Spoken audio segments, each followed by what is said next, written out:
ole zo rama hian la pakhat aron request Christian labua lawa Ramtiam lam panin ti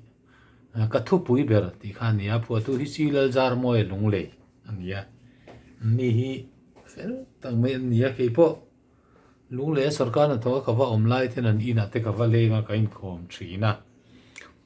ka le kha buziak te po kha present ve an nu pa in an nu po zai thiam ania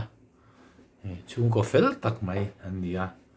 la phua po hi ro pui me ma thiam tak tak in an sa ama po in sa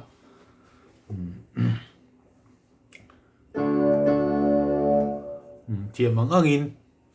kan an sa ve do na ni Ramtiam lam panin chaklo tak chungin mitin ka kala mase olal pa chimbuai tu antam nge kakal thiam lo setanan nitin min be nang makal bo san turin mase chaklo per lai pon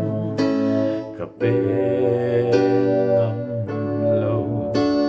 lalpa nangi min chel tlatro I ta kani chatua na ta kathiam na fin na jong te